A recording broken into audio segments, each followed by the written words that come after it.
Hello everyone and welcome to Twitch Tales Season 5 Episode 4 for a total episode of 72. 72 episodes we've been doing this. That's pretty crazy now. So, where did we leave off in the previous episode? Apis, having just returned from the Feywild, not remembering any of their time there, has met up with a gentleman, an elven gentleman in the forest, a raised by wolves sort of gentleman who is very wise but not at all book smart and not very good at conversation because they didn't have a great deal of use for conversation in their 70-some years of growing up in alone in an abandoned village in the forest. They met up with a gentleman called Seed who has shown them to their village, their abandoned village, where there is a gigantic magical tree that needs defending at all cost, though Apis is not 100% clear on why.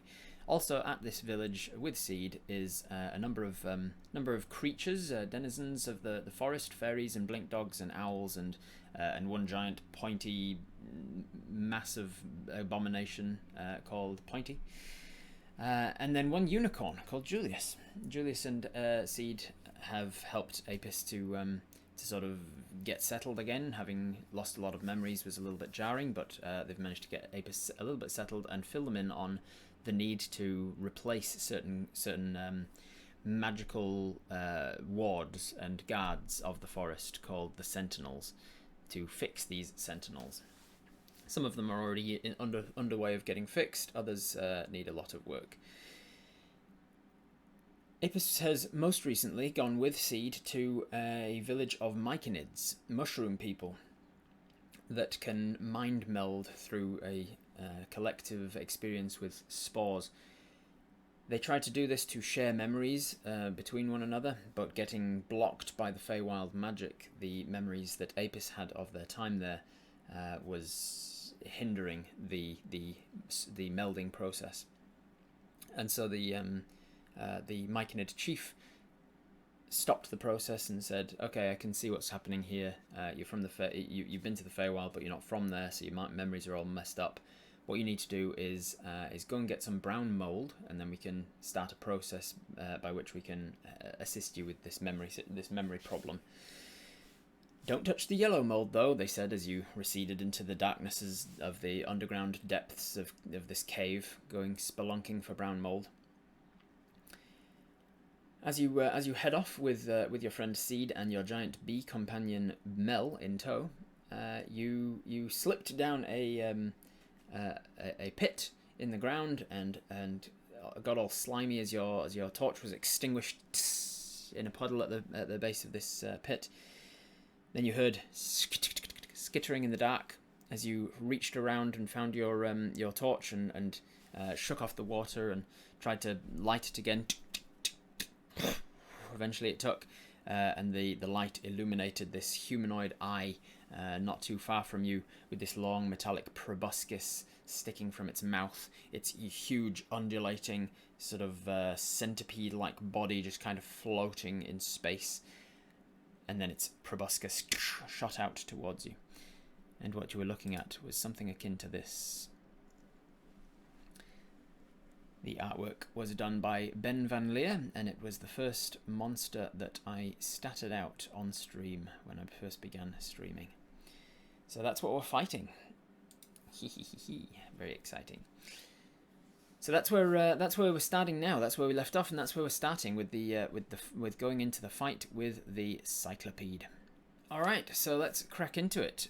You can see Tailspire underway right here. Look, you can see the Apis is... Where is Apis at? It's quite dark, isn't it? This is Apis here.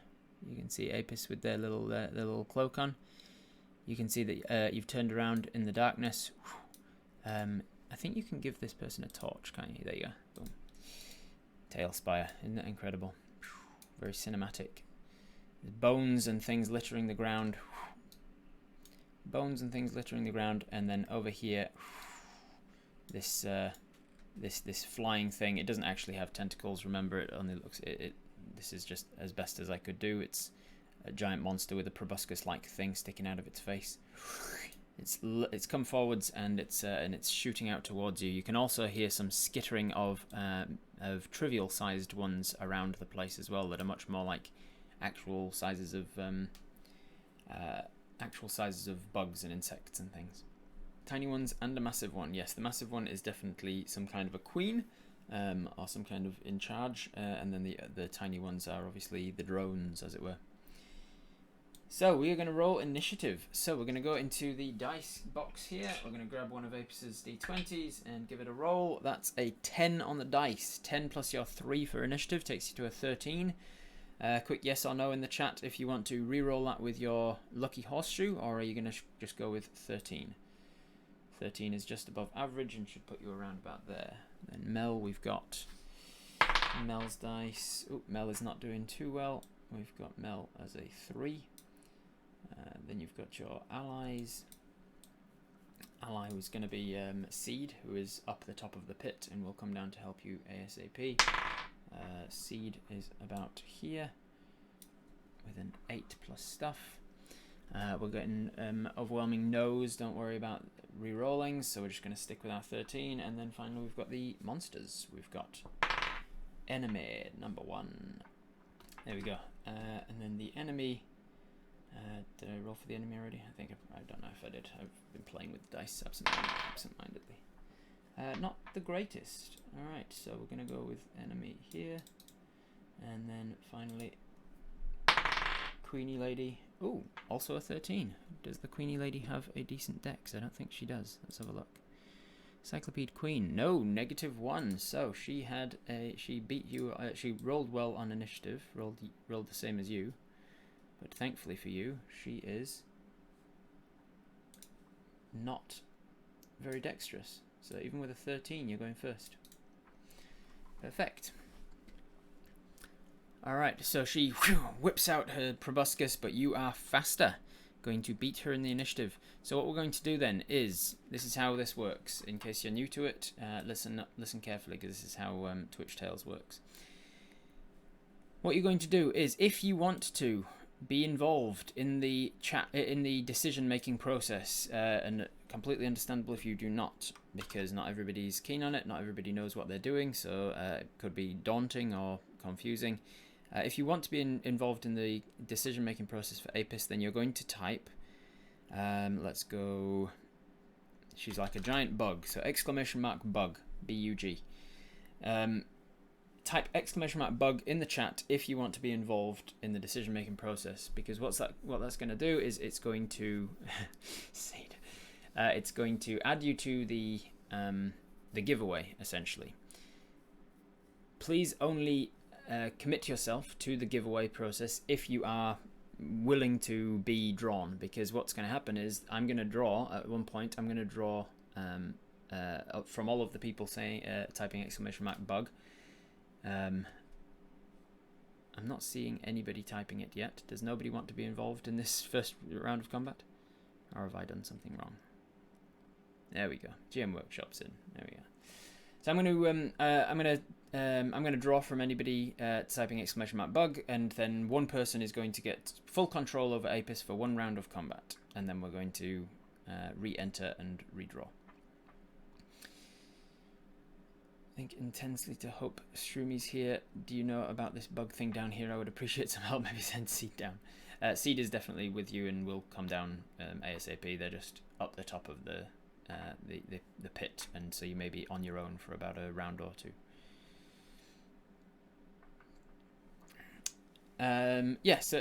So on your turn, you're going to write out your action, your bonus action, your movement, and then we'll act that out. Is Mel with us? She is. She's up the top of the pit with Seed. You slipped down, and they're going to start following you down. I have zero idea how to play and didn't want to kill us, so I'll just watch. That's fair enough, Canuck. Fair enough indeed. Does this monster have a really huge eye? It does, yes. I wonder if it's really working since it's a cave environment. It would rather be visually bland or see infrared. Yeah, who knows what it sees, Pockfin. You might have to do some dissection of it after you've killed it. Work out how it's seeing things. Do we know what type of creature it is? You would assume that it is either magical beast, monstrosity, or aberration.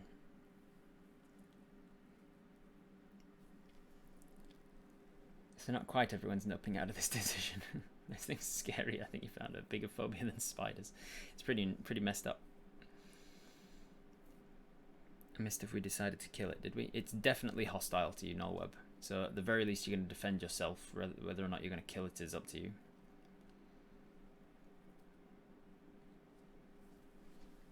Alright, enough chance has been added for the people who wanted to enter, and let's roll it.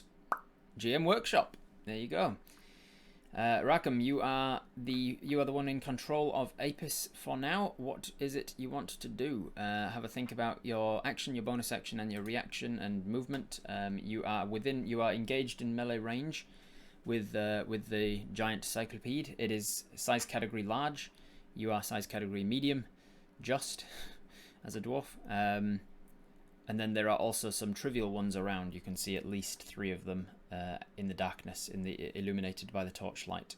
You have your weapons and everything. You can see over there your longbow, your manticore dagger, your unarmed strike, your sword. You have planar warrior. You have a bunch of spells, and all your spell slots are still intact so far. Alright, Misty Step 30 feet away, run 30 feet away, and then shoot our bow at it. Nice. Okay, so with Dark Vision, you should still be within 60 feet by the end of that movement. As a dwarf, you've only got 25 feet of movement. So you are going to zoom right out. Whoop, here we go. So looking down a little bit more from above, you're going to cast Misty Step, and we're going to go 30 feet, which is about 9 meters. In order to shoot it, because you're in a cave system, you can't really Misty Step and then also run more further away. The furthest you can get is kind of about here from Misty Step. So quickly, just looking to any part of the cave that you can see, you Misty Step over there, you land down in a bunch of like moss and cobwebs and things like that. I am going to roll a percentage check to see if you landed in any mold. As has been established, you are trying to avoid yellow and brown mold while down here, while also collecting brown mold. So there is I'm going to say, from you Misty Stepping into the darkness, I'm going to say it's a pretty high likelihood that you've gone and landed in some mold. I'm going to put it at a 25% chance. And I rolled a 46, so you do manage to avoid landing in any mold, for now at least. And then you flick around, realizing there's not a lot of places to run. You could theoretically see that you could run down this section of cave here, and then you'd lose sight of the giant Cyclopede. You could run further back along this corridor, but then you'd start to lose sight of the Cyclopede. So it's really up to you. All right. Misty Step 30 feet away, and then start firing arrows. You've got your torch alight, yes.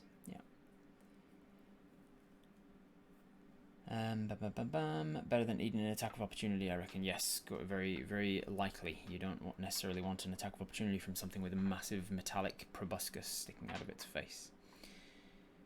Shoot and then take off up that northern direction. Wonderful. Alright, so you are going to make 2 attacks with your action. You've got 2 bow attacks at your level as a ranger, so let's roll them.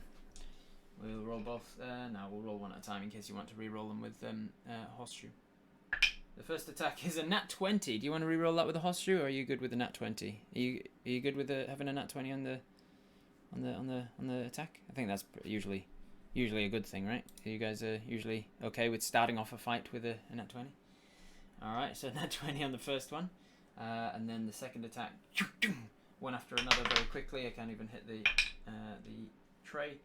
12 on the attack, plus your 8 from your longbow is a dirty 20. So you got a nat 20 and a dirty 20 on the attack. Let's roll some damage, shall we? So you had to use your bonus action to Misty Step, which means you don't get your planar warrior extra damage for it. I assume you were using regular arrows because you didn't say otherwise. So that is going to be 1d8 plus 3, and then max out a d8 from it being a crit. So it's going to be an 8 plus 3 is 11. 11 plus this, an 8, and you maxed the 8 as well. So, geez Louise, we're really starting off this with a bang. It's going to be a very short episode. You're going to just waste this massive monster. And I'm going to have to go back to the drawing board about homebrewing it. So that's 16 plus 3. That's going to be 19 points of damage with that first attack. You misty step down, you turn around, you see it looks around towards you to see where you went. You hear skittering from all of the creatures that you've bounced down next to. Suddenly they all go and they're freaking out because you've just appeared next to them. The sounds of them freaking out is what lures her eye towards your direction to know where you landed. As she sees your way, your arrow sticks right through the side of her eye, giving her a big scratch across the just disgustingly human cornea. She kind of rears back for what was it, 19 damage. All right, let me jot that down. 19 damage. And then before she's got time to even prepare herself, your dirty 20 also hits. I'll just double check her armor class. Yeah, dirty 20 hits for another d8 plus 3 damage. 5, so another 8 points of damage on top of that. So in one round we've done 27 damage. Very good indeed. Combat was over as they all run away in fear. Yeah. You don't need to jot it down. She's only got 19 hit points. Let me double check that. No, it turns out that's not true. All right, she is obviously she's taken some damage there, but she's not looking wounded yet. Does it look like she's resilient to our strikes? Let me just double check. Damage immunities, damage resistances. It does not look like the arrows have met resistance. She seems to have taken the full amount of damage as you would have expected from the amount of damage that you did. We also mark off a misty slot. You shout, we're under attack and it bleeds like anything else. Excellent work, GM Workshop. And then you said with your, so you've done your attack action, 2 attacks, you've done a bonus action, Misty Step, and now you want to use your movement to rush through here. Some of this is difficult terrain, but as you rush through, you are trying to avoid mold and yellow mold and brown mold. Again, as you're running, I'm going to give it a chance that you're stepping into mold. You do have a torch out, which is helping see it, so I'm going to lower the DC now because you're not just misty stepping into the darkness. I'm going to say that there's a 10% chance you're going to step in mold as you run. I rolled a 48, so you are good. You managed to avoid stepping in any kind of mold as you run. Mold and slime on the walls. Wonderful, wonderful action there, GM Workshop. Enemy number 1, that is going to be her. What can she do? Let's have a little look.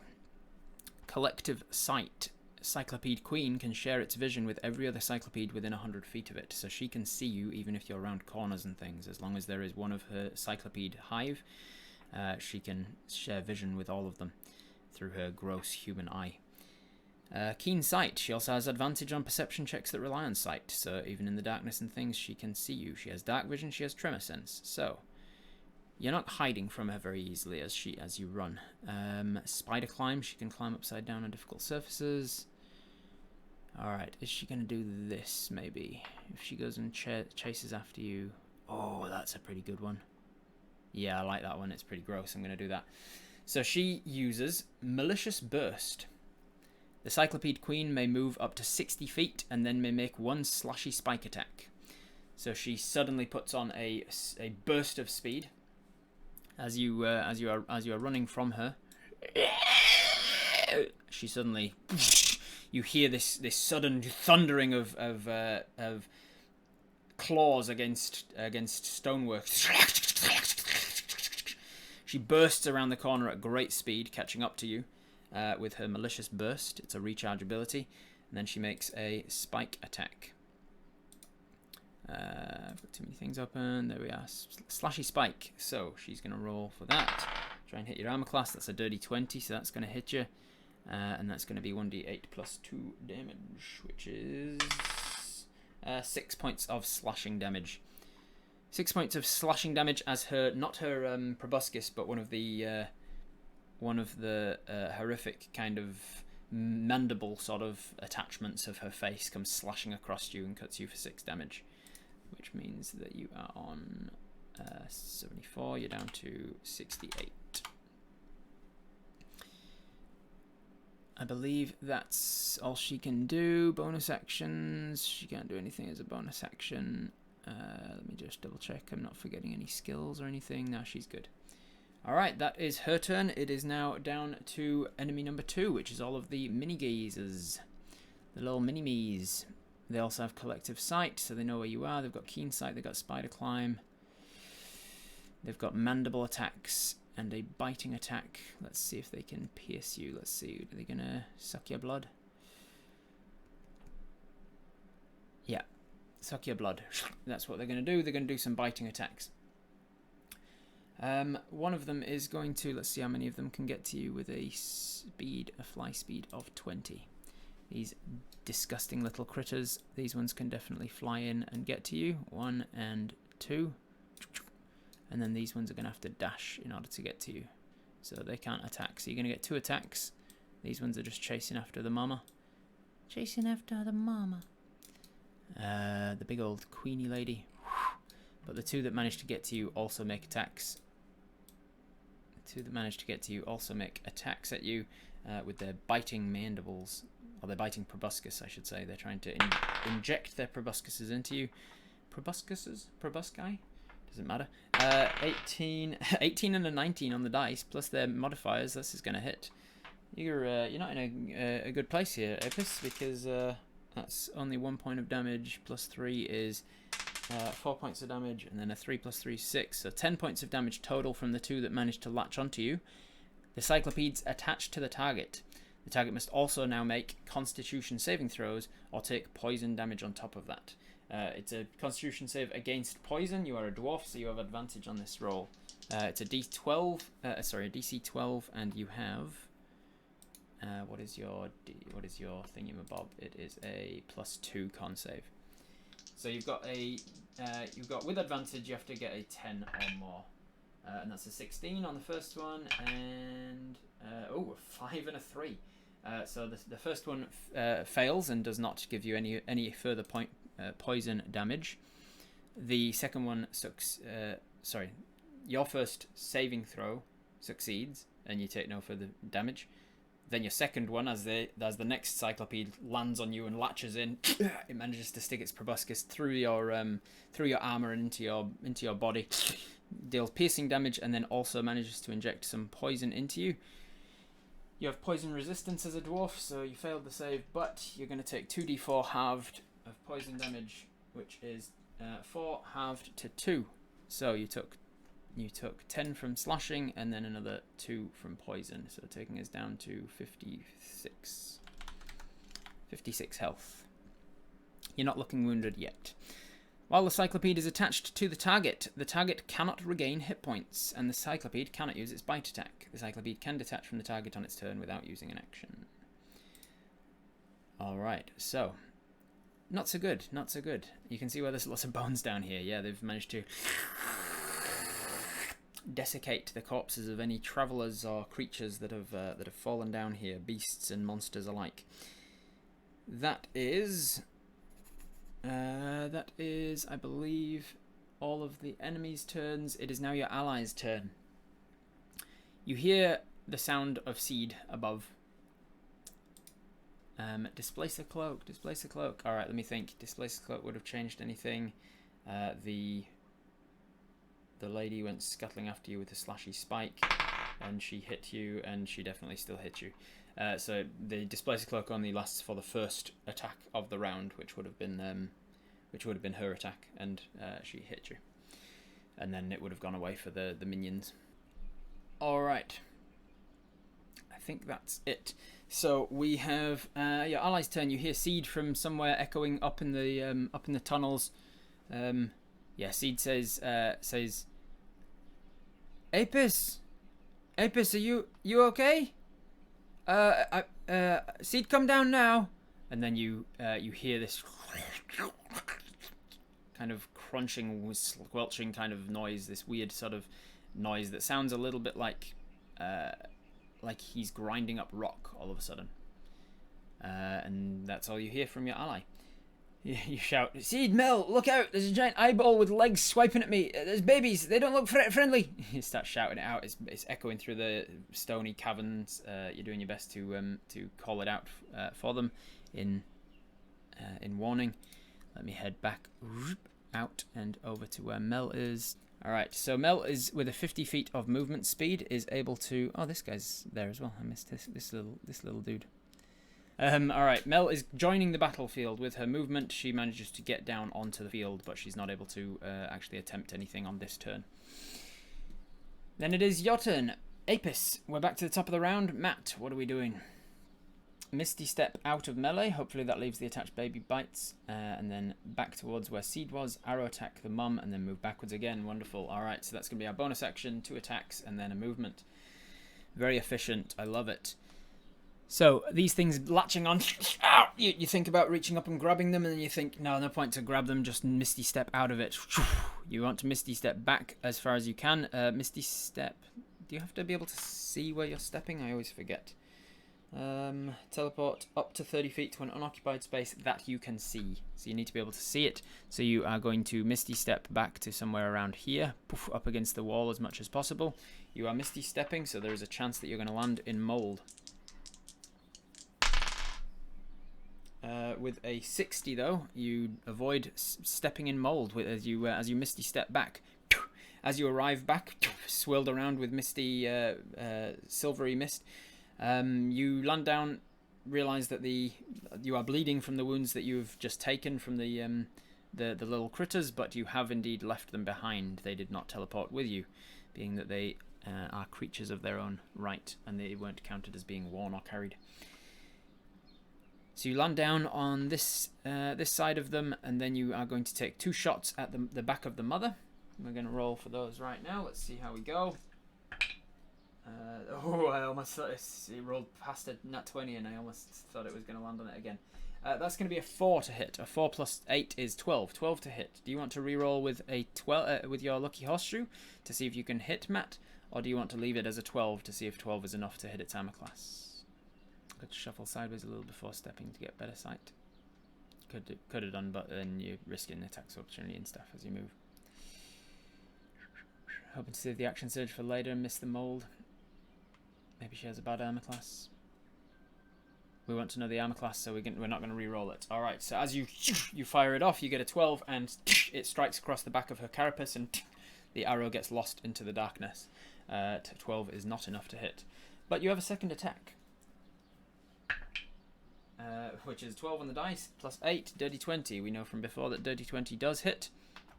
You now know that her armor class is somewhere between 13 and 20 inclusive. We're closing in on that window. Alright, the second attack does hit and does a d8 plus 3 damage. 5 plus 3 damage, another 8 damage to her.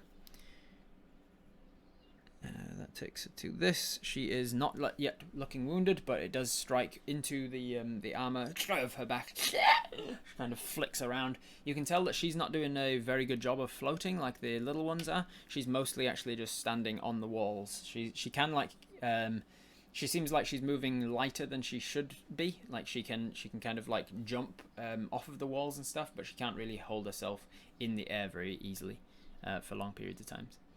And then you use the spell slot.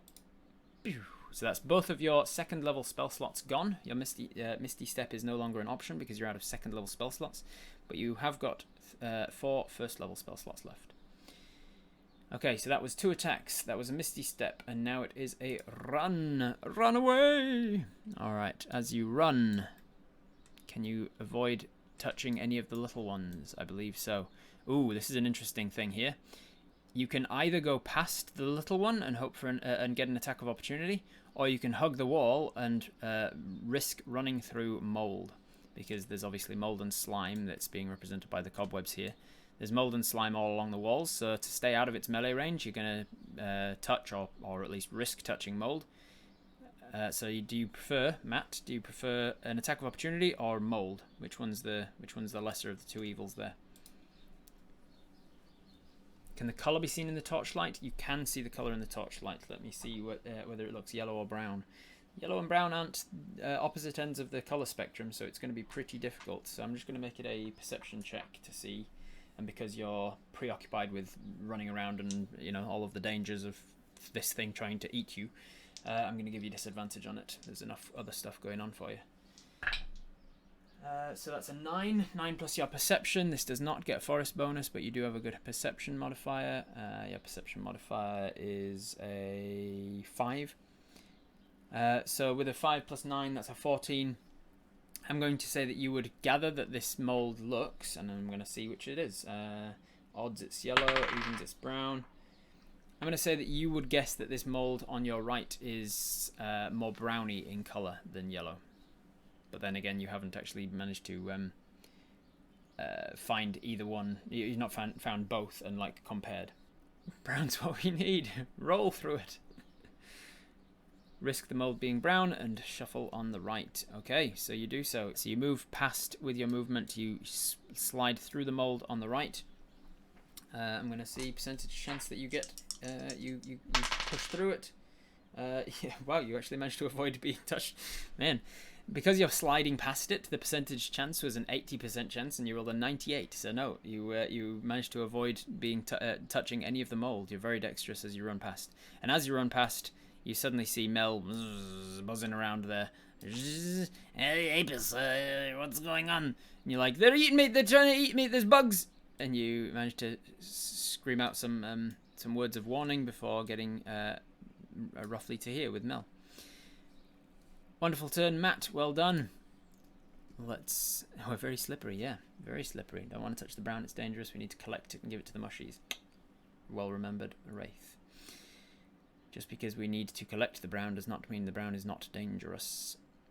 Okay, back to the initiative order. We have got... That was you. It is now enemy number 1, the big lady. Does she get her scuttling thingamabob back? Whatever I called it.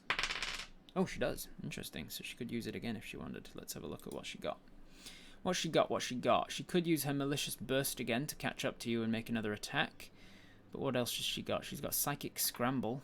That could be a fun one. 60-foot cone of psychic energy. Yeah, I think that's what she's going to do. She's going to psychically scramble your mind. Psychic scrambling of your mind. She's not... Wait, what's her intelligence? Her intelligence is -2. It's the same as Seed. She's as book smart as Seed is. So she is... man, Seed's dumb. He's such a nice guy. But he's so unintelligent. She is not smart enough to know that Seed is on his way, and so she should hold off her once per day cone ability for when he gets there, and instead she's going to use it now. So she is going to look at this awesome cinematographic. She whoosh round the corner here. I love that Tailspire, like if you're using a large mini and you drop it, boom, the whole thing shakes. She comes back around the corner. And she rears back that proboscis face as if she's going to stab from here. She's way too far away, though, so you're not sure exactly what she's doing. But then her eyes start to swirl. Her, like, huge human-like eye seems to turn round clockwise and start to move on itself. And then swirling kind of bloodshot appearances around the outsides of it start to swirl into the center. And looking at her eye, you can't help but get drawn in. I will need a wisdom saving throw for you, please. It's wisdom, isn't it? Wisdom saving throw for Apis and for Mel. That was cocked. 16. 16 plus your wisdom save is going to be plenty enough. And then Mel's is... maybe not enough. What's your wisdom, Mel? Oh, no, that's not enough. So Mel is going to be confused. Confused for 1 minute. Confused creature must roll a d8 at the start of each of its turns. Yep, blah, blah, blah. Alright, at the start of Mel's turn, she's going to be confused, and let's see what she does from there. We should have cold shotted that eyeball. Yeah, you might have missed it, though. Alright. Is the arrow sticking out? Rotate with the eye. The arrow you shot wasn't a cold shot, so it didn't blind her. It just scratched the cornea and disappeared off. It didn't actually, like, stick into the eyeball itself. Tough luck, Cyclopede. We got our mind messed up by the Feywild. We're used to it now. Yeah. Alright. What was I doing? That was her action. She's not got a bonus action she can do, so it's now the little guys. Little guys. Little guys are going to whoosh, immediately spin back around and come for you. That one's definitely going to get to you with its movement. What else we got? We got this one, who's going to be able to get to you with its movement alone. So they're going to both take an attack. That's going to be 2 attacks on you. And then these ones are going to have to do some dashing to get to you. Meters into feet. 20 feet is 6 meters. So 6 meters gets them to there, and then they can dash to get up close to you. So you're now getting absolutely swarmed by them. Being that they are like a swarm animal, that makes sense. They are starting to properly swarm in here. You're at risk of getting overwhelmed by these creatures. Only 2 of them managed to get to you without a dash, so there's only 2 of you can actually take an attack on you. Let's just roll a d8 to see. Just roll a dice to see if they go for you or Mel with both of them. They are going to go with you on both of them. So 2 attacks on you. Firstly, that is an 18 plus stuff will hit. Next is a 15 plus stuff will hit. So both of them will hit. They'll both latch on. They're both doing proboscis stuff, and they will bite you for how much damage is it? Oh, sorry. One of them is the first one is at disadvantage because of your cloak having recharged since the your last round. So 18 and 15 is what I rolled, so that's the disadvantage and will hit. And then the next one is a 19 will hit. So they both hit you anyway, even with your cloak. They fly so they can target Melfine. That's correct. Yeah. They can target Melfine because they can also fly. The little ones can fly completely unhindered. They can hover in the air. They can stay where they are. Mel can also fly and stay where she is, but the big one, the queen, it seems can't fly under her own weight. She can kind of leap and suspend herself like very temporarily, but she doesn't have a flying speed. Okay, so that is 2 attacks from the Cyclopede little ones, and they are bite attacks. So it's going to be 2d4 plus 6 between the 2 of them. So that's 4 and another 6 is 10. So another 10 points of damage from the 2 of them latching onto you, and another 2 Constitution saving throws, please. The first one is a 13 plus stuff's fine. The next one is a 18 plus stuff is fine, even with you have advantage, but you are going to succeed them anyway. So you do not take any further poison damage while they're attached to you, but they are now attached to you, and you've taken 10 points of damage. You're down to 46 hit points. You're not yet looking wounded, but you've taken a significant chunk. What's that, like 30 points of damage or thereabouts?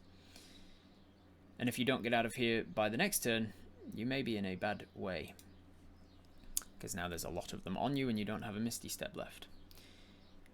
I believe that's all that they can do. It is now your ally's turn. Seed, having used his turn before to wild shape into an elemental and then earth glide through the ground, comes bursting out of the ground now.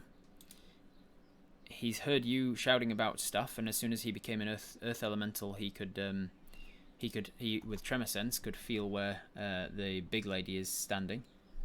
Seed, as an earth elemental, comes earth gliding out of the ground. You see this huge, like, badger mole type creature made of rock and stone comes gliding out of the rock as if it was just a part of it, as if he's breaching out of water, and then he's going to take 2 striking attacks at two of the little guys. 15 on both, definitely enough to hit, and I think his minimum damage is enough to kill them. Let's have a look. Oh, I mean, theoretically, he could screw it up. Nope. Yeah, and then the other one. Ooh, almost enough to screw it up, but not quite. Seed has used all of his turn, but by doing so, he's managed to get rid of 2 of the little ones. And then at the end of his turn, he sinks back down into the ground and kind of earth glides his direction over to the queen now that he can see roughly what he's doing. Okay, that's your ally's turn. We're going to draw the Nightbot. Who's going to be this turn? Batmerp. All right, Batmerp, some confirmation in the chat, please, that you're still here. And then we will have you write out your action, your bonus action, and your movement. Fire arrows. How many does Apis have? Wonderful question. Let me head back over to the main overlay real quick and see. Actually, it's this one.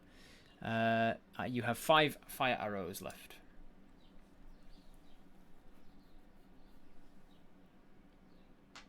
Does everyone now count as surrounded?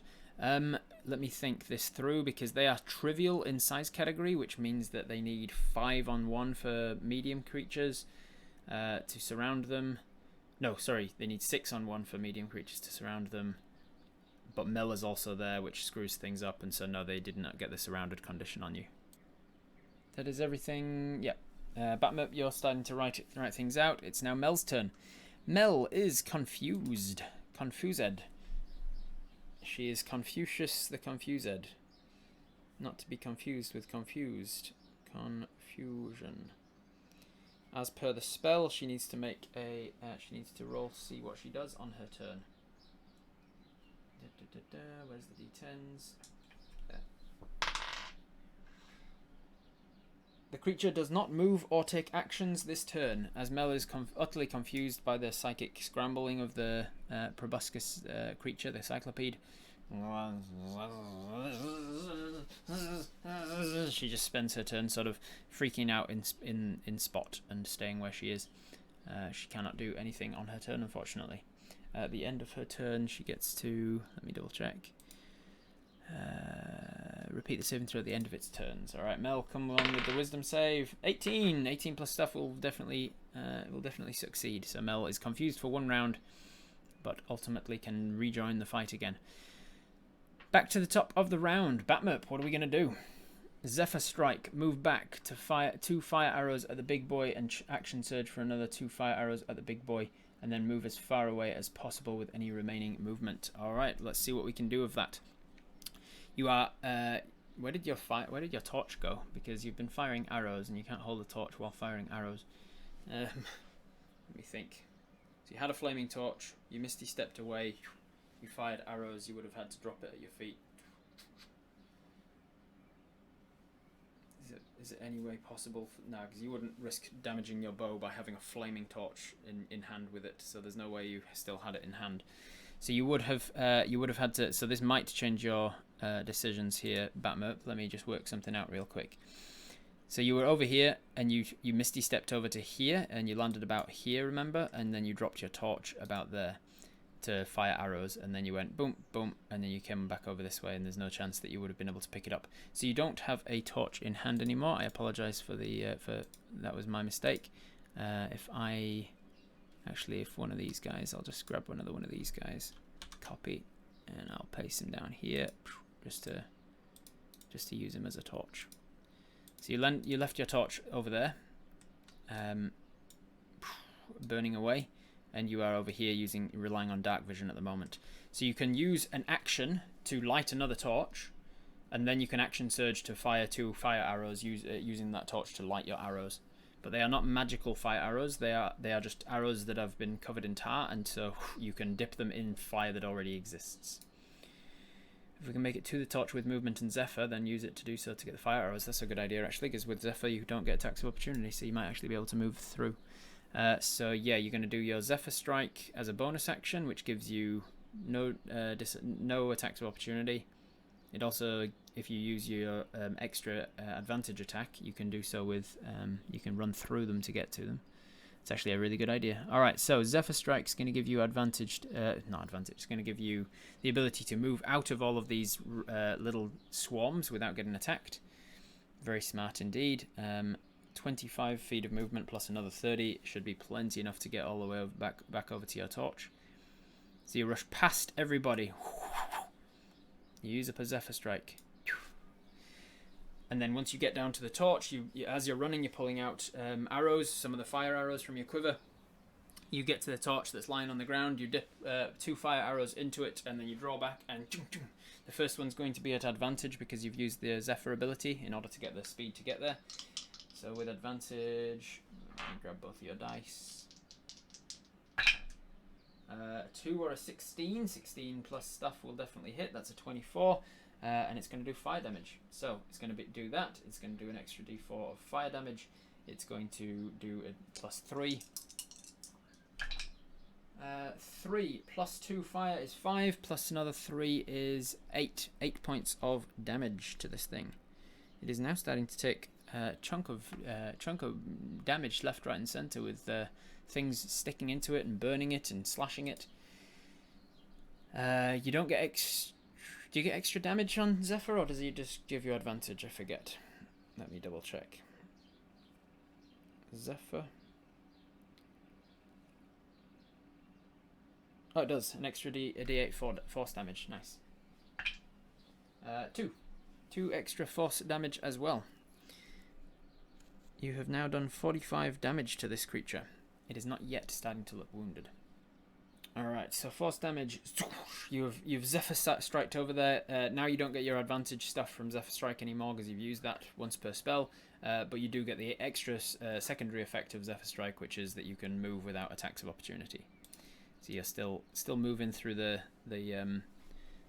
tunnels and caves without these things being able to grab you as you move. I will turn this guy off now that you're back by your torch and put one on you instead. Just got to remember that when you move, you don't take the torch with you because it's on the ground by your feet. All right, that was the first of the 2 flaming arrows. The second one comes in without an advantage this time. That is a 10. 10 plus 8 is 18. I assume you're going to be okay with taking an 18 rather than re-rolling that. Presumably. 18 hits. 18 is enough to hit, so you are going to do a D8 plus 3, plus another 2 from fire. So that's 6 plus 2 is 8, plus 3 is 11. 11 points of damage to it. And with that, it's now looking bloodied. 2 arrows, strike into its back. That was a bonus action. That was your action. Now you have action surge. You said you're going to use your action surge to do it again with 2 more fire arrows. Action surge. You bolster yourself for more damage from this thing. You bolster yourself against the potential for it to hurt you real bad if you're not careful. You're in a situation where climbing back out of this pit would take too long for you to do so without these little creatures swarming you. You think if you can take out this big one, the queen one, then maybe the others scatter. You're hoping for the best. You manage to, with the extra adrenaline, push yourself past the limits of normal limitations.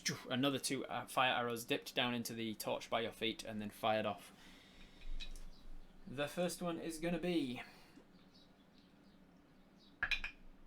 a 13 plus 8 is enough to hit 21. 21 hits, and with the fire that's a 1 and a 4 plus another 3 is 8 points of damage. He's now got 3 flaming arrows sticking out of it. 8 points from that takes it to that. And then your 4th arrow attack. I did a little bit of archery recently while I was at PAX. I went round to visit my friend Forgeling, and he has a bunch of LARPing arrows and things, and I was shooting arrows at targets. I think it was the first time I'd actually shot a bow and arrow, and it was a lot of fun. But men, I can't imagine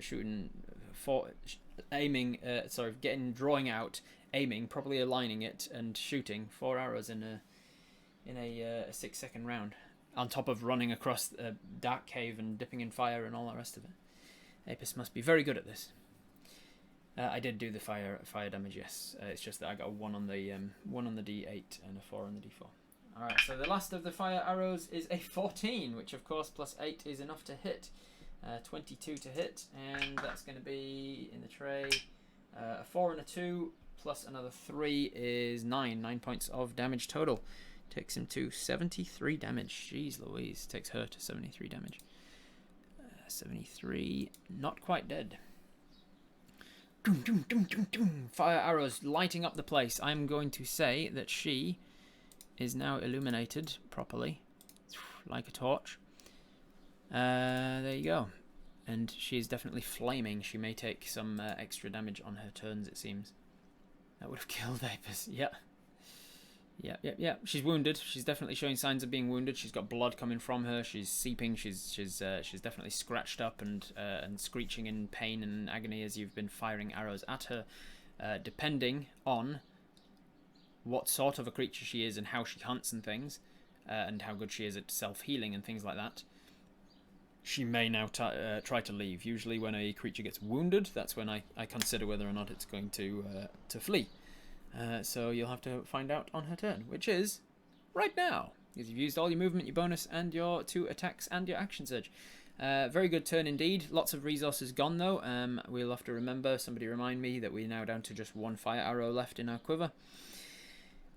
But it is now her turn. What does she have? She's used her Psychic Scramble for the day. That's gone. She's got her Malicious Burst back, so she could do that. What else has she got? She's got multi-attack slashy spikes. She could also do a stinger damage.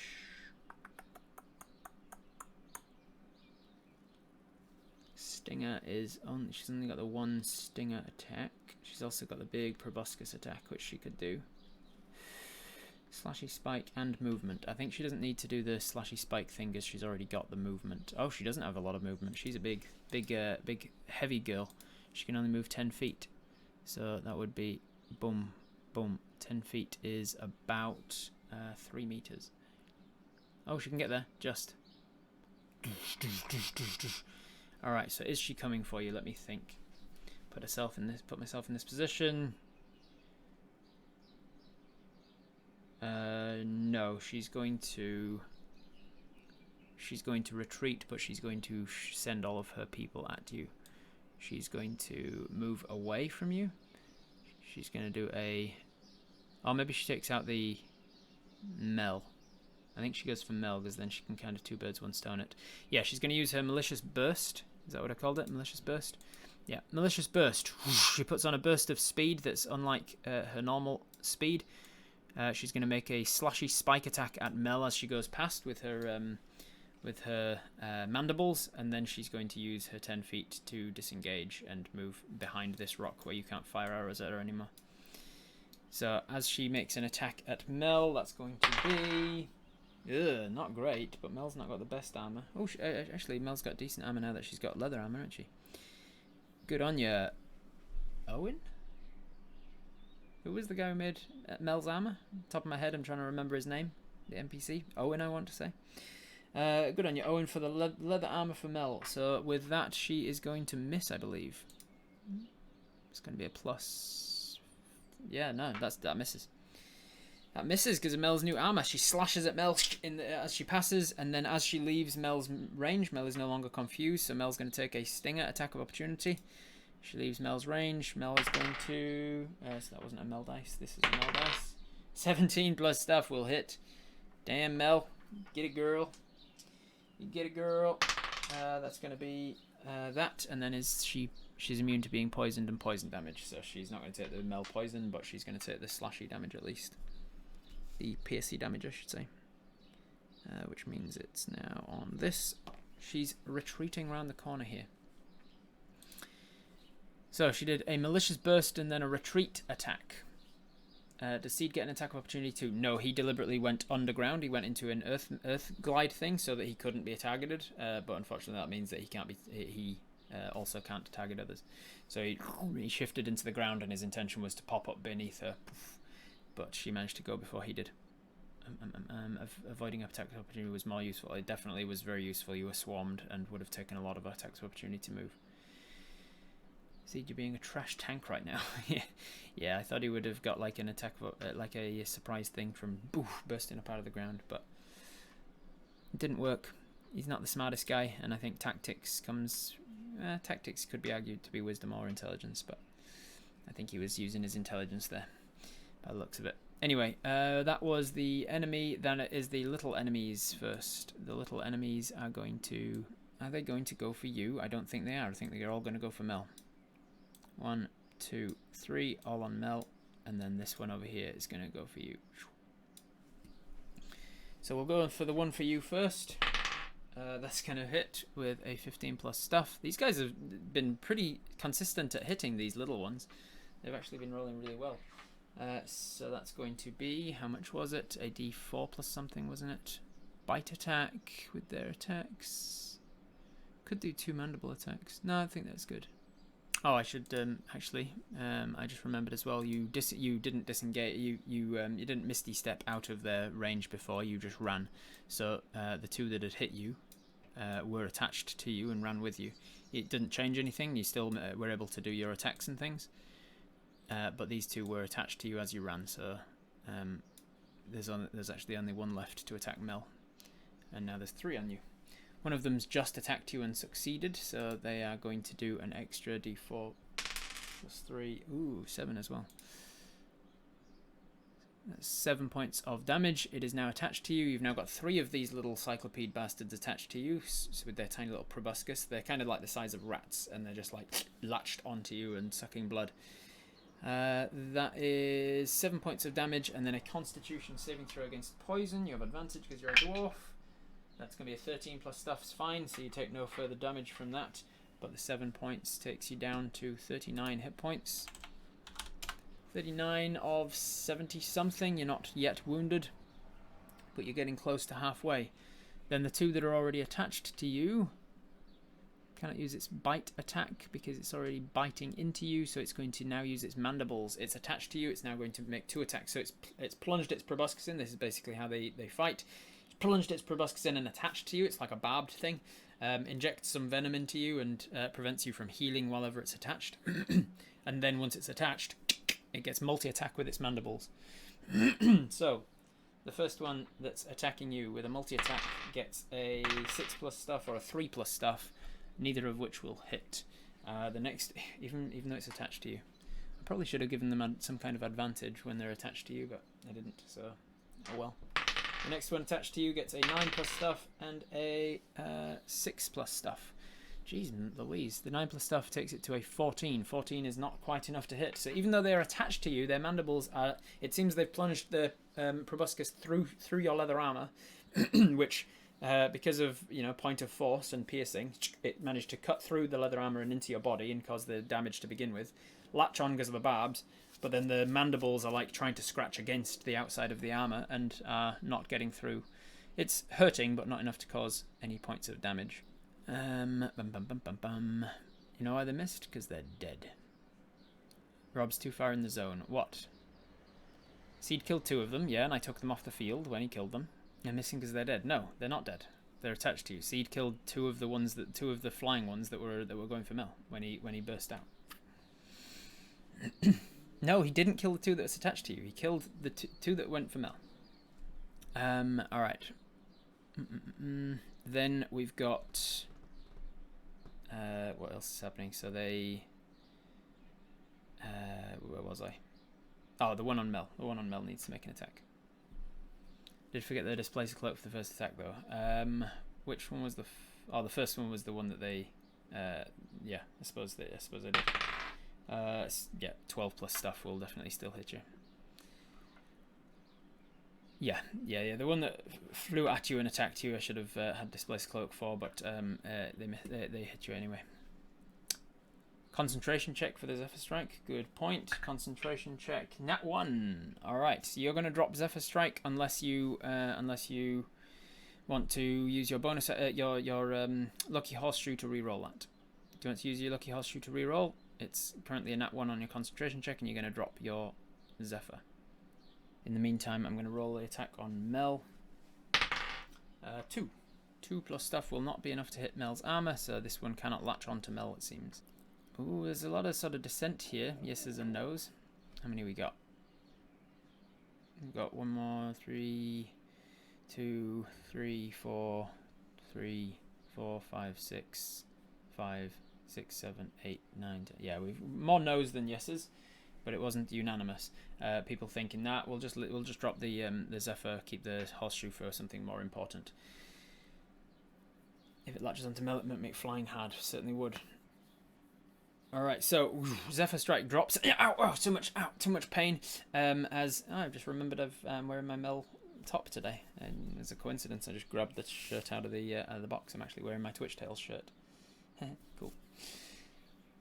So there's too much pain going on as these rat-sized insectoid flying critters with human eyes, weirdly human eyes, are latched onto you and just like staring and blinking at you as they suck from you and inject their own poison into you and nasty stuff. And so you are distracted long enough to drop your concentration on the spell. That is all of the bad guys' turn. Let me just double check that there aren't any hidden anywhere that I'm missing. We've got Seed over here who is doing his thing. There's one on Mel here. I think all of the little ones are accounted for now. There's just 3 on you and 1 on Mel by the looks of it. All right. That means that it is now Seed's turn. Let's roll the Nightbot so that somebody can be thinking. Roll it. Nullweb, can you give me some indication that you're still in the chat, please? And then start thinking about your action, your bonus action, and your movement. So we did those 4 fire arrows with bugs attached to us. Epis is serious professional archer. Yes, indeed. Excellent. Nullweb, have a little think about your turn then. You've got Seed and Mel's turn to have a think about it. Alright. Seed is going to burst back out of the ground. Actually, this thing has moved this way. It did a malicious burst. Slashing and hacking and slashing.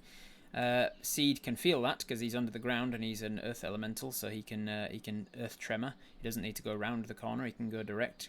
One of the benefits of being underground. And then he's going to do what he intended to do and burst out of the ground and try and grapple onto the creature. I'm going to give him advantage because of the surprise of being underground. Come on, Seed. Hey, look at that. That's a good one. That's 16 plus stuff will hit. So Seed is going to burst damage at this creature here. How much health has it got left? I might not even have to worry about calculating it. Yep, yeah, that's it. It's certainly not doing that. You're getting up to the higher range of her health, so Seed is definitely able to take her out in this attack. He bursts out and grabs the back of her tail, and then tears her down to the ground with his big his sharpened rocks that are forming the claws of this badger mole. He sticks them into her rear end and tears her down, and then he kind of scratches his way up her back, and her legs are flailing around. Her tail is kind of like wriggling and like holding onto like a mealworm. She's flicking around at the front end, but she's slowly getting stopped as he's dragging his way to the front of her. The weight of his enormity, of his earth elemental form, just pinning her down to the ground. He gets up to the front of her, and then with a big slamming attack, he brings his hand up like a hammer fist and just pounds it down onto the top of her eyeball, which kind of squishes a little bit in her head, and her proboscis goes limp. He pins the proboscis down into the ground, and then with his other hand slams it down and finishes her off. And she is no more. She is an ex-cyclopede. Good job, Seed. Alright, that is your ally's turn. It is now Mel's turn. Mel is not confused. She's not got this thing attached to her, so what can she do? What does she want to do? She wants to turn around and kill this thing if she can. She's going to summon a swarm of militia. She's going to summon 2 swarms of militia, both in this thing's space essentially, and she's going to going to try and make a biting attacks with her militia. So it's going to be this one. Mel and her militia are now summoned. That was her action to summon them. It is now the militia's turn to bite them. Mel dogfight, yeah. Seed with the kill steal, totally undeserved. Her militia both make attacks, and I believe they both hit. Let me double check. DC, armor class. Yes, they both just hit. Alright, militia, here we go. Oh, nice. 4 and another 4. Plus their modifier is enough to kill this thing. So this thing being on the size of a rat just cannot handle the sudden swarms of swarming bees and bugs and insects and what sort of, not bees I suppose, because you don't get a lot of bees in an underground cave. What sort of insects do you get in caves? Centipedes, spiders. She summons a bunch of, I know spiders aren't insects. She summons a bunch of creepy crawlies, earwigs, yeah, wetters, cave wetters. Probably not wetters, given that this is like Fantasy Britain. Roly-polies, aka woodlice. A whole bunch of those kinds of creatures come wriggling out of the fungus on either sides, and bite into and scratch into and dig and burrow into the creature. Mel then starts to fly off towards this creature just as Seed smashes it into a pulp, and she realizes, well, that's not necessary anymore. And then she buzzes her way over to try and help you out. She's getting closer. Apis, do you want me to try and put them to sleep? She says as she flies. Earwigs and pillbugs, yeah. baby cyclopedes. Yeah, she just takes control of a bunch of the cyclopedes and turns them on themselves. Alright, that is Mel's turn. It is now back to, it was Nolweb, wasn't it? Nolweb, alright, what are we doing on our turn? No, that'll put us to sleep too. No sleep! Attack with the Manticore Dagger attached the attached bugs. If the first hit kills one, use the second attack on the second bug, and then run towards the big mum. Use Hunter's Mark if possible. If that requires dropping the bow, ignore Hunter's Mark request, and bonus action to swap weapons. Alright. Yes, getting out the Manticore Dagger would require you dropping your bow, unless you use a bonus action to swap the bow. So you're going to, not Hunter's Mark, you're going to use your bonus action to swap the bow out. You've got bow and arrow, and these three rat-sized centipede-like cyclopedes are hanging off of you. You stow your bow back over your shoulder, you quickly reach down, grab out your Manticore Dagger. That's a bonus action. You've got 2 attacks. Attack 2 of the critters on you and see if you can kill them. Let's see. Here we go. First attack is a 3 plus Manticore Dagger of 5, 8. 8 is not enough. You're a little bit apprehensive about stabbing yourself in the chest at great, like with all of your strength, and so you kind of stab at it, but you're a little bit hesitant, and it's enough to like scratch against your armor and not hit the creature. So that's your first attack. Do you want to re-roll it with your horseshoe? It's up to you. No reroll. Okay, so we are going with the second attack against the same creature in the tray. 6 plus 5 is an 11. 11 I don't think is enough because they're so tiny. 11, unfortunately, they've got carapace armor, and their size makes them particularly difficult to hit as well. So their armor class is more than an 11. You do not hit them with either attack. You strike. The second one hits them, but like glances off their armor. The first one just missed and scratched at your own armor. All right, you're not going to re-roll on that, so you've used your bonus to get your Manticore Dagger out and put your bow and arrow away, so you don't have to drop anything. You do have a torch by your feet, which if you moved away, would not come with you. You can now move. All 3 of them would come with you because they're attached to you. I believe that's everything then. That's your attack. That's your bonus. You've got a movement if you want to use your movement. Nolweb, are we gonna move anywhere knowing what you know now? You are all the way over here. Mel is there. Do not run towards the big one then. The big one, just to be clear as well, is now dead. Seed has just killed the big one. Seed came in with the kill steal. Alright, so staying where you are. As Mel, the giant pig, is floating. I really need to put some effort into making a giant bee mini. An STL file of a giant bee with armor on, so that I'd have to have a floating pig ruining my immersion. All right. Stay near the torch. Wonderful. That is your turn then, Nolweb. Unfortunately, the dice go against us sometimes. Floating pig is best. I'd rather we all fall asleep and stop attacking than Mel stabbers or the bugs burrow through our face. If we're asleep, then they are too, and Mel can get them off of us. Not necessarily. You could fail your save, and the bugs could make their save. So they could be awake, and you'd be asleep, and then they'd get automatic crits on you because you'd be unconscious. Alright, it is now the... Oh, enemy number 1 can disappear. Get out of here. She dead. Enemy number 2 is the bugs that are on you. Each of them is attached to you already, and you haven't gotten them off you yet, so they have advantage. Sorry, not advantage. They have 2 attacks. They've got multi-attack with their mandibles. Let's see if they can actually hit you this time. First one is a 15 and a 7, so the 15 will hit, the 7 will miss. I'll do them all at once. The second one with its 2 attacks is another miss and a hit, and then the third one is a nat 20 and another hit. So you've gotten 3 hits and 1 nat 20 as well. The first one, Displacer Cloak, would have turned it into a miss. So that's just 2 attacks, 2 hits and 1 nat 20. 2 hits and 1 nat 20. Wait, no, the first one would have missed. So then the next one would also be at disadvantage, which would turn it also into a miss, which means the third one would be at disadvantage, which would hit. Okay, so it's 1 hit and 1 nat 20. 1 hit and 1 nat 20. So... with its mandible attacks, that does 1d4 plus 3 damage slashing. 1d4 plus 3 is, a 4. So 7 points of slashing. I didn't roll 2 nat 20s, no. The nat 20 isn't a disadvantage. The nat 20 was the last of the attacks, and your Displacer Cloak only gives disadvantage until such a time as you are hit, and then the shimmering form of you back into 1.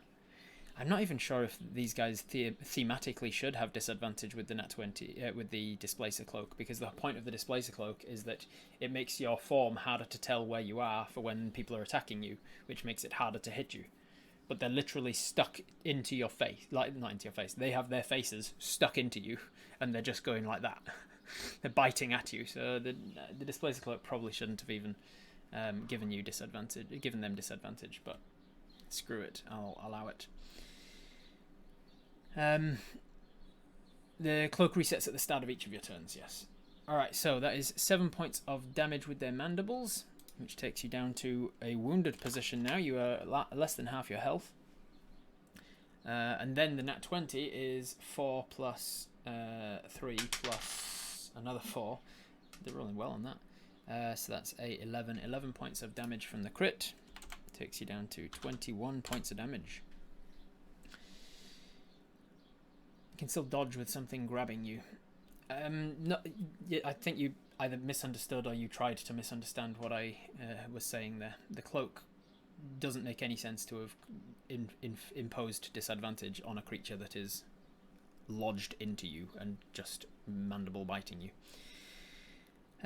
Anyway, you are now at 21 hit points remaining, and that is all 3 of their turns. That is all that seems to be remaining. Nothing else is coming out of the woodworks towards you. You can also see, I'll say, that when you've dropped the torch and now you've been standing here for a while, you can see that the mold around you, the slime and the mold, has seemingly been receding for a couple of rounds now. It seems like it doesn't like the light, and particularly the fire.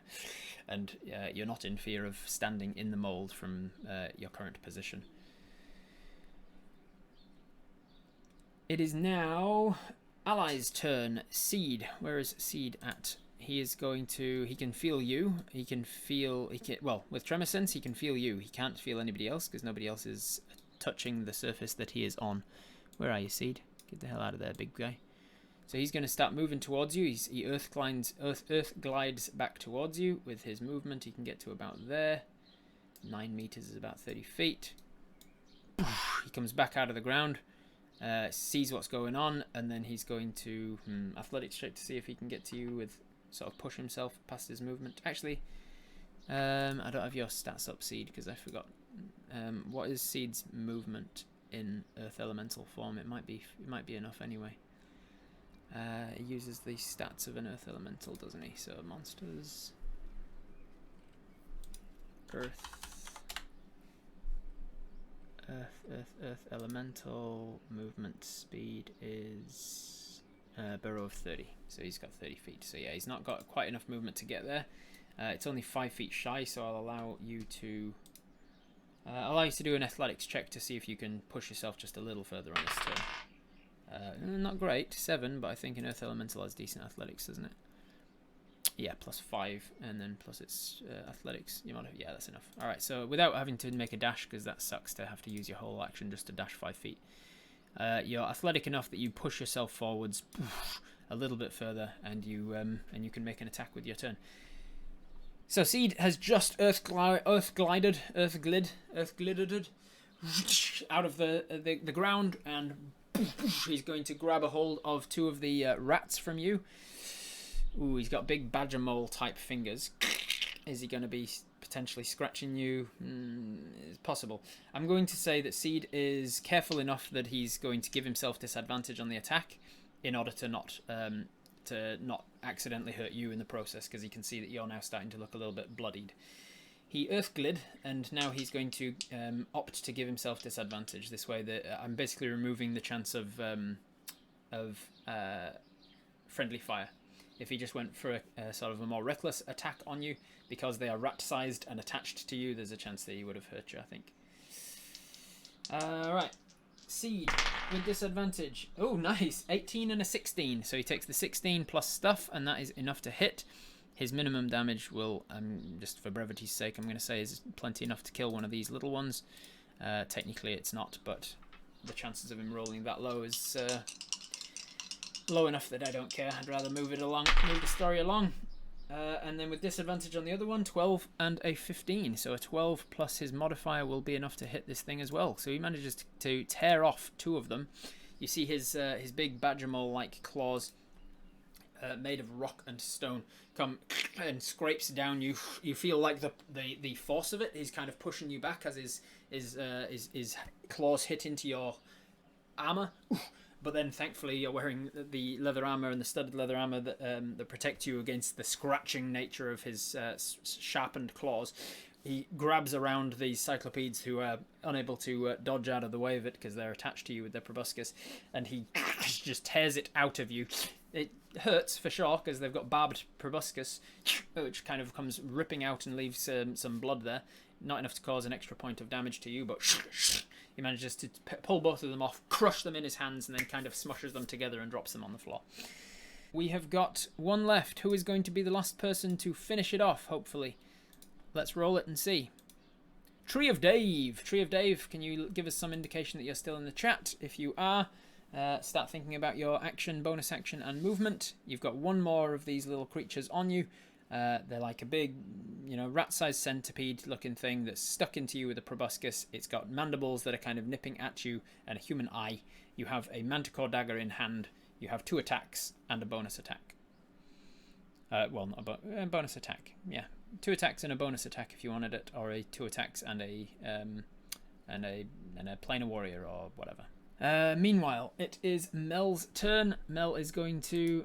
She says, "Do you want to sleep? Do you want me to put them to sleep?" And you said, "No sleep. It might hit me instead." So Mel has got her militia. She's got her stinger. She's got her adrenaline stem, but nobody's unconscious. I think she's going to try and sting you. She comes down and lands. She comes down and lands near where this creature is, and she's going to try and sting you. She is... Does she want to be super careful? I have a feeling just instinctively that Mel's not thinking about being careful, so she's not going to give herself the disadvantage that Seed did, which means that there is a chance that she accidentally stings you instead if she misses. So that is thankfully a good attack though, and enough to hit with a 10 plus her modifier. Will be whatever it is. It's enough to hit. It beats the armor class. So her sting comes in. Oh, not a great deal though. She only did minimum damage on it. So she does. These things are not quite as weak and fragile as actual bugs, even though they kind of look bug-like. And so she stings them. It's not enough to cause damage. Unfortunately, it's immune to poison damage, so she can't do any extra damage with her sting as well. And then finally her swarms, her militia comes swarming in as well. They can't move as fast as she can though, so it's going to take a dash to get to it. Alright, the swarms come buzzing in. You feel all of these insects and creepy crawlies and wood lice and spiders, all sorts of stuff is coming in, and doesn't manage to get an attack off on this turn, but they are there for next turn. The bug must be surrounded now. Yeah, it's got the surrounded condition. Yeah, I'd say it's definitely got the surrounded condition, so you have advantage on attacks. Alright, Tree of Dave, it's up to you. What are we going to do? Alright, sheath your dagger. Non-lethal punch with a planar, if that can be non-lethal, to knock it out. Ooh, you want to knock it out and not kill it. Interesting. Let me think. I don't think that planar punch can be non-lethal, especially to something of this size. If it was a larger sized creature, it can. With a planar punch, you're turning your fist into force energy. You're turning it into raw magical energy, and then you're pushing that fist inside of something, and then suddenly bringing it back to the material plane, bringing all of that force energy with it, and suddenly exploding it essentially. So you're definitely not able to non-lethal force damage. So you can just straight up punch it. You can also use your dagger and just hit it with the pommel end instead, if you want to try and knock this thing out. We wouldn't even need to put our dagger away, just use one fist and smash it. Yeah, just bring up your other fist and poof. We want to study it later. Capture it and experiment on it, definitely, yeah. Why not? part of Apis mind decides we're going to try and experiment on it. So let's see what we can do. This is going to be non-lethal damage. It does the same amount of damage, but if you knock it to 0, you knock it out instead of killing it. You have advantage because it's surrounded. So you bring up your fist, you kind of set it right above, and then pop, and you're trying to knock it out. And Seed, I'm sure would approve, given that he has done very similar things in this very cave. That is a 5 and a 6 with advantage, though. Unfortunately, 5 and a 6 is not a great deal, and even with your modifier from your unarmed strike of a 4, that is only a 10 total and not enough to hit. You do have a second attack, though, as part of the attack action. So your second unarmed strike comes in with an 18 or a 16. 18 plus stuff will definitely hit. 22, and because you are wielding, what's the deal with the unarmed strike? You do a d8 if you're not wielding any other weapons, right? So I'm going to say then you did put your dagger away in order to sort of like crush in with both hands, so that you do extra damage. D8 plus 1 damage. 8 plus 1 non-lethal damage. And I would say, how do you want to do this? But you've already described how you want to do it. You want to knock it out carefully. So you put your hands above it, you force in, and then you just squeeze the life out of it. Essentially, you squeeze down on it instead of like crushing it with a big blow. You get your hammer out. You get your hammer fist. You get your other hand and push down in this thing until it's just kind of like knocked out. Essentially, you feel its body go limp, and then you can carefully retract it from you. It feels like drawing out a barbed piece of like a fishing hook out of your body. And then you have an unconscious Cyclopede that you can put in your inventory, or a tick, yeah, like a mite or a tick, just squeezing it. Monster pets for everyone. All right, back to the main overlay now. We are out of initiative order. You are in a dark cave. You have a rock elemental badger mole friend. You have a giant bee friend. You've got a bunch of dead cyclopedes around, and one big cyclopede around as well. There is also a lot of mold, both green, yellow, and brown molds all around the place. You were told don't touch the yellow or brown mold, but you do need to harvest some of the brown mold apparently, because that's how they're going to help you get your memories back.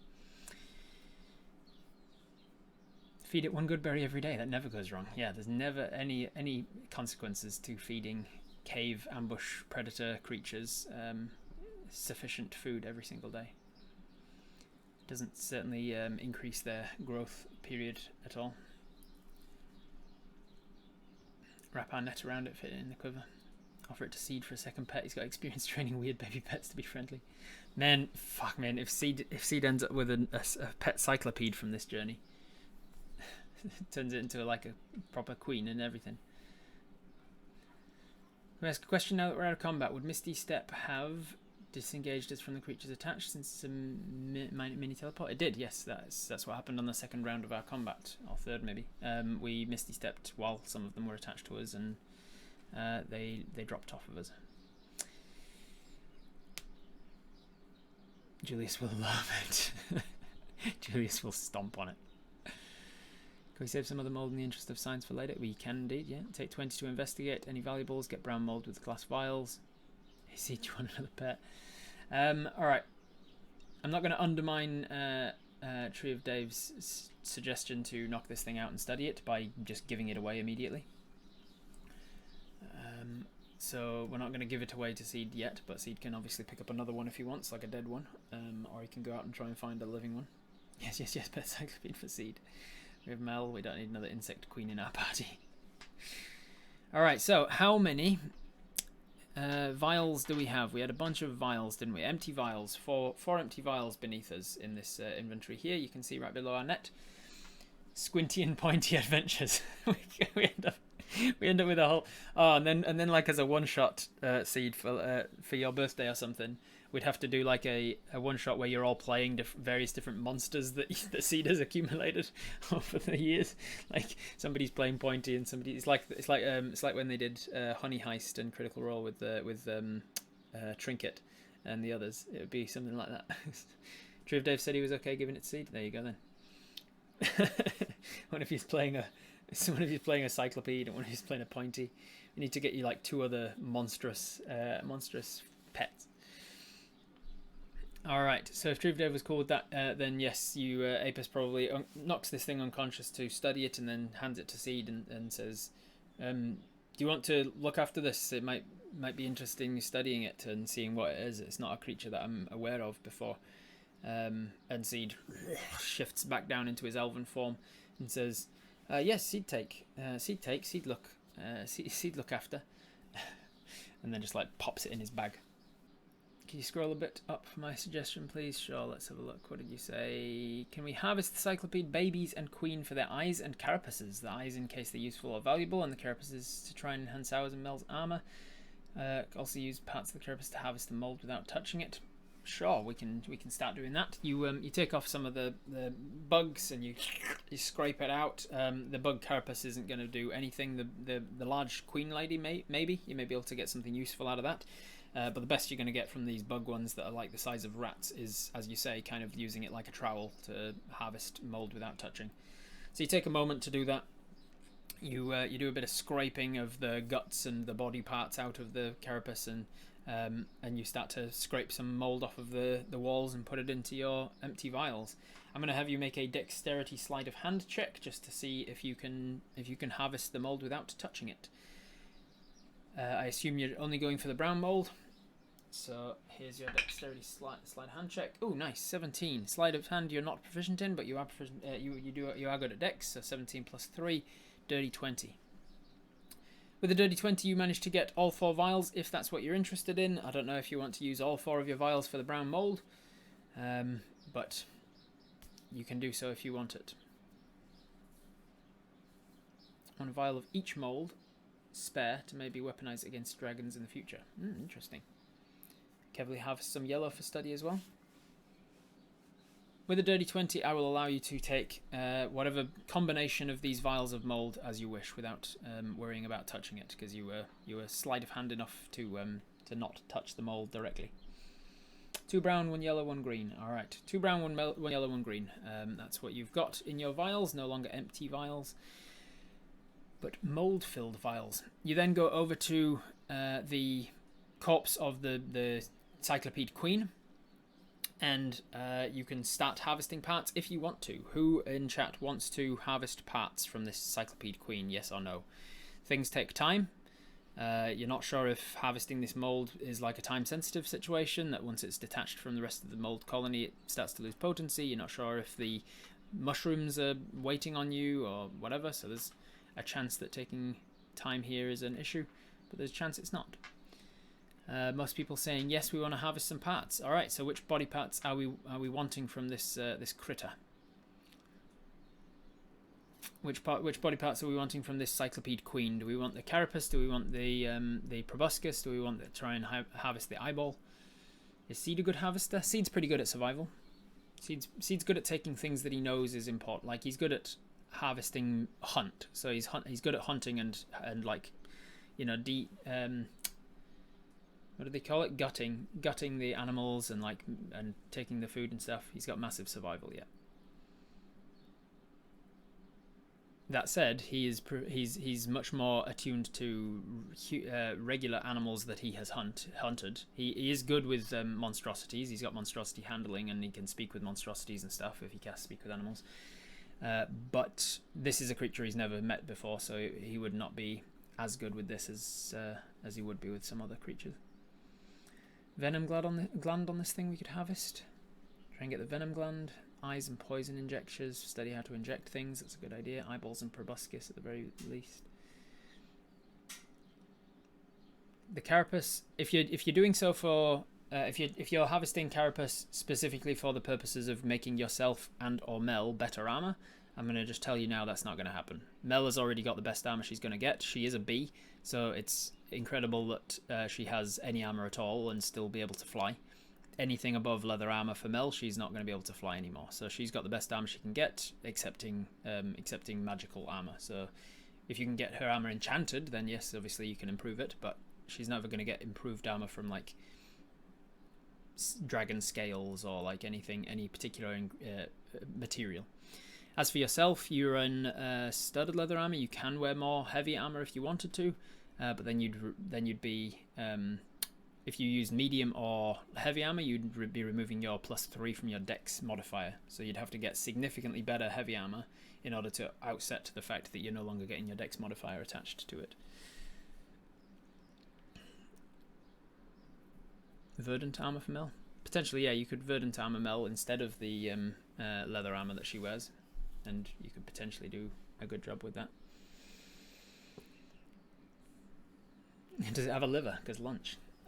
You can try and eat some of these organs, but I'm going to say that Apis probably knows better as a survivalist than to eat creatures that are venomous in the Underdark. In the caves under the ground. You're not that starving. You've got rations. You can probably eat just normal food rather than risking getting poisoned eating something gross. So if you want carapace for any particular reason, you can do so, but if you want it for armor, it's not going to be worth your time to harvest it. However, you are going to harvest the proboscis, because that's what a lot of people wanted to know, the proboscis and any venom glands that it has on it. It does have poison involved in it. Take the fire arrows off, thank you for the reminder. I will do that now. It does have venom. It does have poison injected into you. Whether it has venom or whether it was poison is a different topic, because if it's injecting it through the proboscis, then that's a venom. But it could be more like the situation of a monitor lizard or something that usually like bites and infects because of how filthy its own mouth is, kind of thing. So that's something you'd have to study a little bit. In the meantime, the arrows, fire arrow number, you now only have one fire arrow. You can make more if you take the time to sit down with some torches and stuff during downtime and make some more fire arrows, but for now you just have the one. Can Seed cast Healing Spirit on Apis while Apis works? Absolutely, yes. So Seed casts Healing Spirit, which is a d6 over 5 rounds, I think. Let me just double check that. How useful is the Healing Spirit spell, everybody? It's a pretty amazing spell, isn't it? Call forth a nature spirit to soothe the wounded. What does Seed's nature spirit look like? I don't think we've ever talked about it. What does your healing spirit look like? Damn you, Rob. The intangible spirit appears in a space that's 5 foot cube. You can see within range. Spirit looks like a transparent beast or fae, your choice. Until the spell ends, whenever you or a creature you can see moves into the spirit's space for the first time or starts its turn there, you can cause the spirit to restore 1d6 hit points to that creature with no action required. Cannot heal construct or undead. Can heal a number of times equal to 1 plus your spellcasting modifier, minimum of twice. Your spellcasting modifier seed is your wisdom, so you've got a +5 modifier for that, so you can heal 6 times. After healing that number of times, the spirit disappears. On a bonus action, you can move the spirit, blah blah blah. So for while Seed is doing, while Apis is doing their harvesting stuff, Seed is going to start doing Healing Spirit, and you can do 6d6. Looks like a blink dog licking health into people. I love it. I love it a lot. So Apis, you see this this glowing white light of this blink dog appear, and it keeps blinking around you, licking wounds and then lapping at the different wounds. Oh damn, that's a good start. We're on a 6 and a 5, so that's 11. Another 6 and a 4, so that's 21, and then another 5 and a 4. Holy shit, it was above average on every roll, which is another 9. So what did I say? 11, 21, 30 points of healing from Healing Spirit. Very good value for money. What an amazing spell. What an amazing healing spell. So useful. All right, so as you are healing up this, as you are harvesting this proboscis and the poison glands, let's see how well you do. You've got a survival check. Seed is going to be helping, so you've got assistance with it. So advantage, survival is +2, +3 from survival, so +5. You don't get forest bonus, and you're not used to harvesting monstrosities, so the DC is slightly higher. So this plus 5. What we got? We got a dirty 20. All right. With a dirty 20, you manage to harvest the proboscis easily enough, along with like a huge chunk of the bit that's beneath. It's really gross because like it's got this slimy kind of like gums, obviously where the proboscis enters the face, and then it's got these folds around it as well that you're not sure exactly how far in it goes. You get sliding your hand up inside these like folds of gum-like material, and you're pulling out, and it's got this like this elastic feeling to it. You kind of got to brace your foot against the mandibles and pull back, and you're pulling it and stretching it, and it's not retracting, the opposite. It's emerging from this face as you're pulling. Seed grabs one end and helps to pull as well, turns himself back into the earth elemental and pulls on it, extending out. And then you can get in there finally with your daggers, your manticore dagger, and any other cutting weapons you have, and cut around. It starts to tear. Eventually, it all comes out, and this like you've pulled the spine out of something. This other like trailing goo comes with it, and this like long slimy tendrils after it. It's not the most pleasant thing, but you've definitely got the proboscis. If it's got venom glands attached to it, then they would have come with as well. You tried to harvest as much of it as you could. Without knowing anything about the anatomy of these kinds of creatures, they don't act or look like real venomous creatures like spiders and centipedes, so you're not exactly sure where the venom would be. But you do your best to try and get anything that looks like it might be useful. You've got that. You can wrap it up in your... do you have anything to wrap it in, or are you just putting this in your inventory with everything else? Like, this is going to get all over everything. You've got goo and blood and stuff. What do you wrap this in? You've used your vials. This proboscis is about this long. Give it to Seed to hold, and he can wild shape so that it's a part of him. True. See, I told you, chat. Gross squelching sounds that will haunt me. Wash it in the puddle. Yeah, you go back over to where you dropped your torch and wash it in the puddle a little bit. Barf. I regret my yes vote. That's why I was doing it, Emilith. I was like, I want to give you the reality of just like, yeah, it's enough to say yes, let's loot the body. There's a very real situation what it means to actually loot a creature's body and see all of the guts and viscera coming out of its face as you hack it into pieces. Its eye kind of like squished from the pounding earth elemental before. It's all gotten misshapen and like it's got astigmatism, and so it's kind of there's just weird bloodshot parts of its eye and scratch across the cornea from the crit earlier.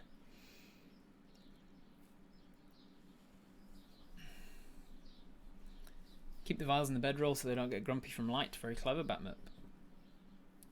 Seed, can we borrow the old loincloth? Seed is completely, utterly unfazed. Yep, 100%. Eyeball popped like a giant grape, but not like a proper squish. Just like if you push down on a grape until the skin starts to split, and then you can just see the lighter green of the flesh of the grape underneath. It's kind of like that, but with the eyeball. Rather poke around in the dry bones. Could have grabbed a sack. We have a net. Should wrap it haphazardly. You wrap it up haphazardly in your net. You do have a second cape. You could put it in that. Rob, stop. You did this. You're looting its body. You're tearing apart this creature's corpse for its body parts. I'm just giving you the reality of the situation. Could we perhaps use the Queen's and Baby's eyes as a sort of magical surveillance system? I mean, potentially. You're not a wizard, so studying that thing and making it work would be astronomically difficult for you. If you just took them and walked around until you found somebody who might be capable of doing something like that, then that's one thing. But I would imagine they would definitely go rotten by the time you find anyone who's actually able to do anything. Seed probably corked the proboscis of Squinty to make it safe. Yeah, you took Squinty's proboscis and you put a little something on the end of it. Harvest the eye for Ultimas and the end of the leg for a rock pick. Sure, you do so. You take one of its killed up legs. Given the nature of insectoid legs, for want of the correct term, they curl up underneath themselves when they die because that's the natural state of them, and when they're walking, they're actually actively like pulling them out. The tendons are always wanting to pull them back in. So you're doing the same now. You've grabbed one of the legs and you've tried to pull it up, and it's like trying to pull a rib when you're eating pork ribs or whatever. It's like trying to pull a rib off of all of the other rack of ribs. You do so, you pull it out, and then you cut across the tendons, and suddenly it goes loose, but now you still have the joint, so you crack it back and forth until eventually the lower section of the leg comes off. Scoop out the eyes using blunt end of the hunting knife to make it slowly pop out of the socket carefully to reveal the optic nerve to sever. You get in there with your 20 from survival before. The hand goes in behind the optic nerve and you start to feel the muscles that... there's names for those muscles. I can't remember what they're called. The ones that can... There's like 3 different types of muscle in a human eye. There's ones that make your eye go up and down, one that goes to side, and then one that makes you shift circularly. The ones on the sort of circular movement for this creature is a lot more prominent than is on a human. We still have them because when you turn your head slightly, there is that slight movement that tries to keep your eyes upright. But on this creature, they're able to actually flip its eyes all the way around for that hypnotic shit that it was doing. It's a lot more. Your hand goes in behind, you find those muscles, you tear and cut as much as you can, and then starts to loosen it out, and then eventually it slops out of the socket, and you get in behind and cut the optic nerve. I'm determined to give you all nightmares about the realities of harvesting body parts, just so you think twice about doing it in future. You now have an eyeball that's probably about this big. It's probably just less than the size of a football, like a number 5 football. Do they call them? There's slightly smaller ones. Does anyone else know why Rob knows so much about? Don't ask questions you don't want the answer to. I have a minor in dissecting insects. I have dissected a bunch of stuff. I did a biology course at university a few years back, and we dissected like 5 different things over the course of the half-year paper of the semester. Seed's going to take the mold for us. We're going to search the bones for treasure. All right. So, you have... I don't think the smells are necessary. You don't want the smells. The squelchy sounds is enough. The sights that you're seeing. Do you want me to describe the textures of the goo that you're putting your hand into, or the temperatures of them as well? You want? Or do we leave it there now? I think you're good. So you get the idea. You've now harvested the eyeball again. Where are you putting it? You just wrap it in your net haphazardly, along with the proboscis, and just try your best to do something with it. You can also now hear a scuttering, skittling sound as you look across, and you see that Seed has just kind of like scooching this little squinty, as he's calling it, on the base of the chin, and it's like trying to hit him with its proboscis, but it's got like a cork on the end of it. Scoochie. And Seed's just absolutely oblivious to the fact that this is the most horrendous little creature to have as a pet. Anything hard to carry, you give to Seed. You say, Seed, I noticed you can do something with you, meld something into yourself. And he says, yes, give to Seed. Seed hold. And he in turn ties up the legs of his creature, and technically you can't earth glide yourself. You can't absorb this creature into yourself when you earth glide because it's its own creature. But as long as it's tied up, you can then hold it in your elemental form. The consistency and feel of warm jello with eggshells in it, and the scent of body left to rot. Thank you, GM Workshop, for helping me out there. You give all of these items to Seed to carry, and then he shifts into his earth elemental form, and he can shift them into his own body so that he doesn't have to carry. And then he picks up with one hand. He picks up the squinty and starts to make his way back up the cave, the pit that you fell down. You spend a little more time just investigating the bones around here.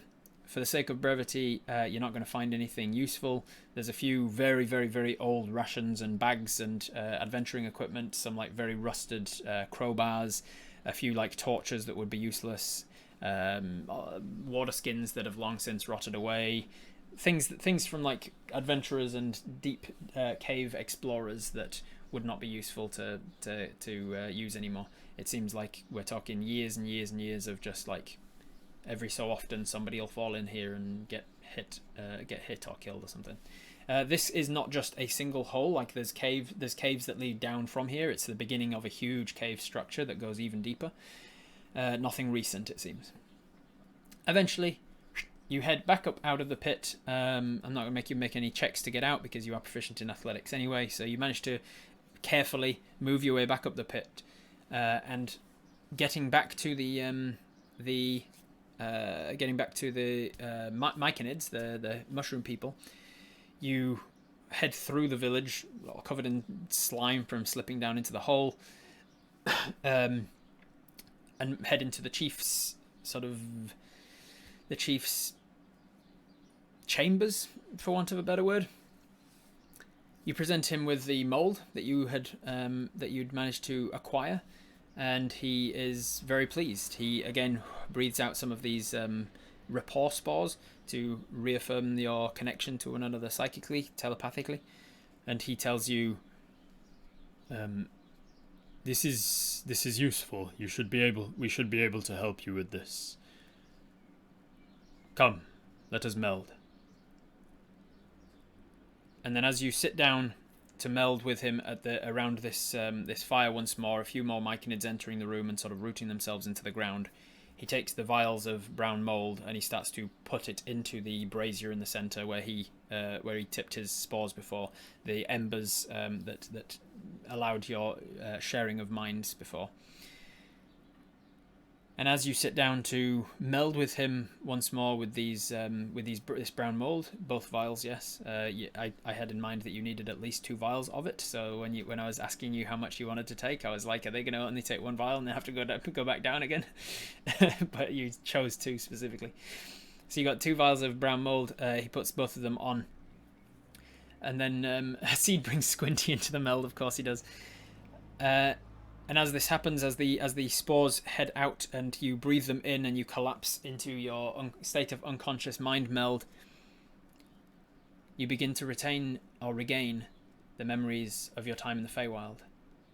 And the next time we play Twitch Tales, we're going to jump back to when you entered the Feywild and act out that whole thing. And I look forward to it. I'll see you next time. Bye-bye. Wait, before you go, hit the subscribe button, please. It costs you nothing to do, but it helps YouTube to know that I'm awesome, and everybody should know that I'm awesome. Thank you.